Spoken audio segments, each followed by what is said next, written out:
For over 300 years, Spain dominated the New World, extracting vast riches from the Americas in the form of gold, silver, and precious resources.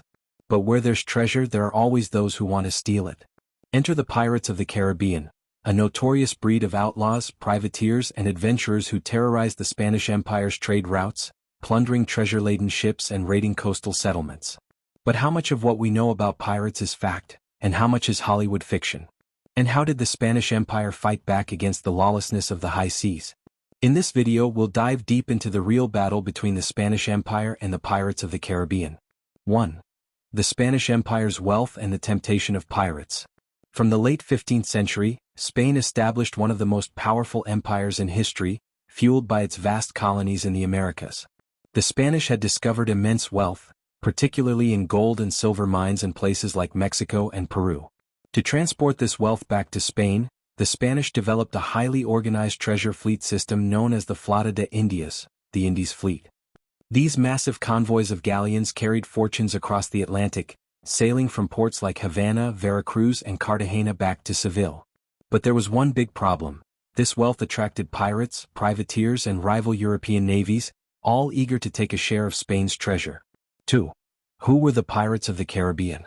The Golden Age of Piracy, roughly 1650 to 1730, was a time when the Caribbean was teeming with pirates, smugglers, and mercenaries.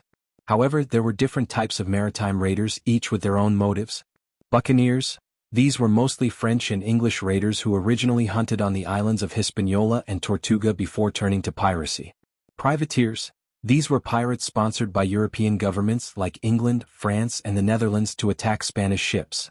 Figures like Sir Francis Drake were considered heroes in England but were seen as criminals by Spain. Outlaw pirates, the classic Hollywood-style pirates, outlaws who answered to no one. Figures like Blackbeard, Edward Teach, Henry Morgan, and Bartholomew Roberts became infamous for their daring raids. These pirates set up hidden bases on islands like Tortuga and Nassau, which became lawless pirate strongholds. 3. The great battles between Spain and the pirates. Sir Francis Drake's attack on Spain, 1585 to 1586. One of the most infamous English privateers, Sir Francis Drake, was a major thorn in Spain's side. He raided Spanish colonies across the Caribbean, including Santo Domingo, Cartagena, and St. Augustine. His most famous raid was the attack on the Spanish treasure fleet at Cadiz in 1587, which delayed the launch of the Spanish Armada. Henry Morgan and the sack of Panama, 1671. Welsh buccaneer Henry Morgan led one of the most daring attacks against the Spanish Empire. He gathered a force of pirates and stormed Panama City, looting it before setting it on fire.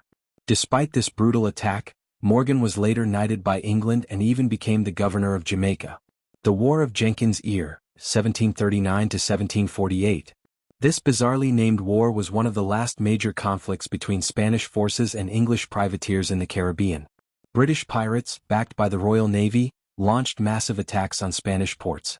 One of the biggest battles was the failed British siege of Cartagena in 1741, where Spanish defenders, led by Admiral Blas de Lezo, fought off a much larger British fleet.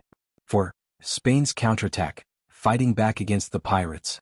Spain didn't sit idly by while pirates raided its treasure. Over time, it developed multiple strategies to defend its wealth and maintain control of the Caribbean. The treasure fleet system.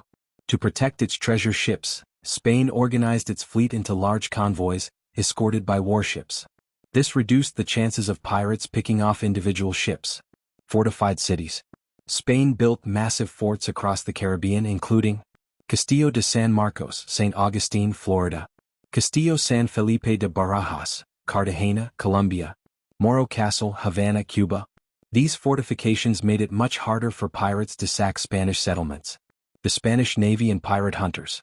Spain also increased naval patrols in the Caribbean and employed corsairs and pirate hunters to track down and eliminate pirate strongholds.